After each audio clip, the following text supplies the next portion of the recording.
नमस्कार दोस्तों, आप सभी का स्वागत है आपके अपने YouTube चैनल मुस्कान सिंह चैनल पे। दोस्तों, आप सभी कैसे हैं? उम्मीद है अच्छे होंगे और मैं भी बहुत अच्छी हूँ। दोस्तों, बहुत की प्रॉब्लम रहती है कि मॉक्स में स्कोर नहीं बढ़ रहे, क्योंकि मैं डेली रेगुलर मॉक दे रही हूँ, फिर भी मेरा मॉक एक जगह जाके स्थिर हो गया है। 120 से आगे नहीं बढ़ रहे, या किसी का 140 से आगे नहीं बढ़ रहे, या किसी का 90 से भी आगे नहीं बढ़ रहे हैं।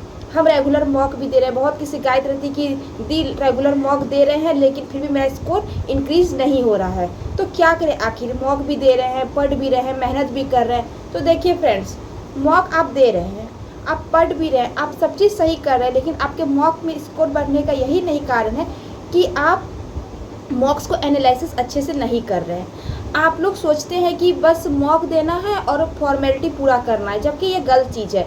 आप अगर मॉक दे रहे हैं तो आप 100 क्वेश्चन के एनालिसिस भी अच्छे तरीके से उसी दिन कीजिए।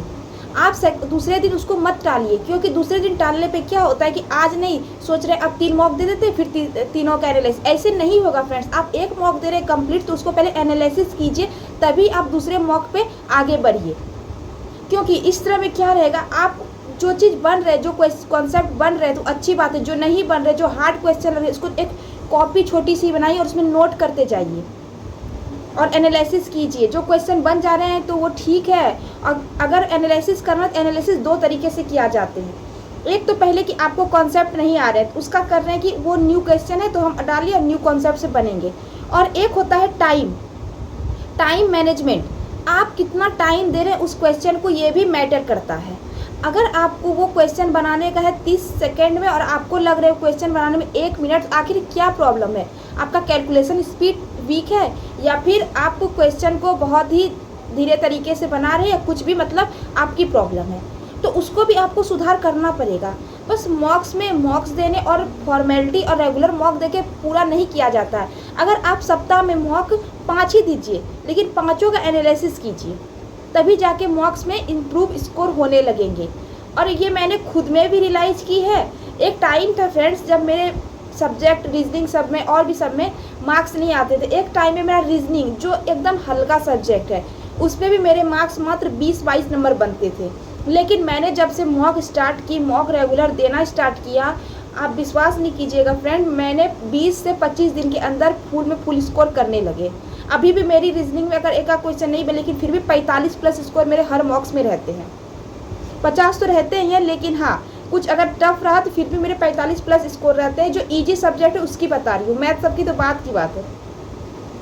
तो हर सब्जेक्ट ही होती, हर चीज़ पे पकड़ बनाना पड़ता है। मैथ्स में भी मैंने बहुत मेहनत की, हर सब्जेक्ट, इंग्लिश में मैंने बहुत मेहनत की। मेरे एंटो साइन उनको याद कर इतना अजीब लगता था, लेकिन जब आप ठान लिए हैं तो ठान लिए हैं।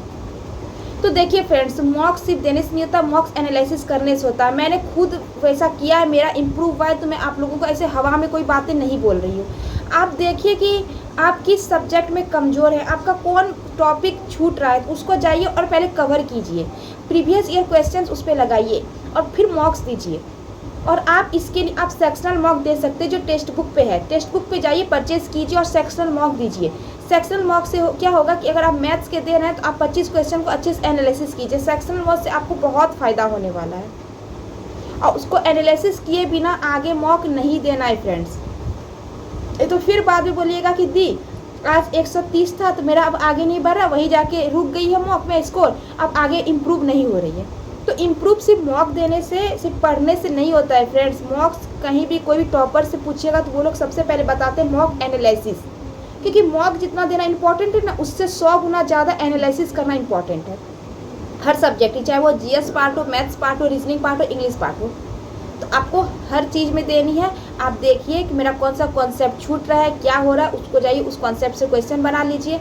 उसके बाद फिर देखिए मेरा टाइम क्यों अधिक लग रहा है, तो उसको शॉर्ट तरीके से या बहुत ज़्यादा आप कैलकुलेशन भी मजबूत कर सकते हैं। तो कैलकुलेशन भी डेली आप कैलकुलेटिव क्वेश्चन सबको सॉल्व कीजिए। आप कैलकुलेशन ऐप एक मैथ वर्कआउट, जाइए उसको डाउनलोड कर लीजिए, उस पर भी कैलकुलेशन कर सकते हैं। नहीं तो आप जाइए टेस्ट रैंक पर गए, गगन सर की ऐप डाउनलोड कीजिए, उसमें फ्री टेस्ट में जाइएगा तो मैथ्स कैलकुलेशन में जाइए, और वहाँ पर बहुत सारी कैलकुलेशन है, 50 दिन की 50 कैलकुलेशन, इसमें जाइए, वहाँ से इम्प्रूव आपकी आसानी से हो जाएगा। और मैथ्स को कैलकुलेटर सबसे सॉल्व करने की कोशिश नहीं कीजिए, आप उसको खुद से सॉल्व करने की कोशिश कीजिए, वो ज़्यादा बेटर रहेगा। क्योंकि नहीं तो फिर बोलिएगा कि अब मैथ्स में बन रहा है या फिर टाइम ज़्यादा लग रहा है, मेरा मैथ्स में क्वेश्चन छूट जा रहे हैं, तो वो बहाना नहीं होना चाहिए। हर चीज़ पे पकड़ बनाने से ही होती है और कोई भी चीज़ इम्पॉसिबल नहीं है। आप चाह लोगे तो हर चीज़ पॉसिबल है और नहीं चाहोगे तो हर चीज़ इम्पॉसिबल है। तो आप पे डिपेंड करता है आपको क्या करना है। सिर्फ सोचने से कोई फ़ायदा नहीं है। अगर आपको आगे बढ़ना है तो आपको उतना मेहनत करनी पड़ेगी। तो उम्मीद है आप समझ रहे मेरा कहने का क्या मतलब है। आप मेरे टेलीग्राम चैनल से भी ज्वाइन हो सकते हैं। वहाँ पर मैंने एंटोसाइनो की डेली अपनी जो मैं याद करती उसकी फ़ोटो में डाल रही हूँ। और कोई भी अगर आपको बात करनी हो मेरे से तो आप टेलीग्राम पे जाके हमको मैसेज कर सकते हैं कमेंट में। वहाँ पर जाइए, क्योंकि हम हर चीज़ का आप लोगों को सवाल का जवाब देंगे। उम्मीद है वीडियो अच्छी लगी होगी। वीडियो अच्छी लगी होगी तो प्लीज़ वीडियो को लाइक कर दीजिएगा और चैनल को सब्सक्राइब कर सकते हैं ऐसे ही वीडियो पाने के लिए। सो मिलेंगे नेक्स्ट वीडियो में, तब तक के लिए धन्यवाद।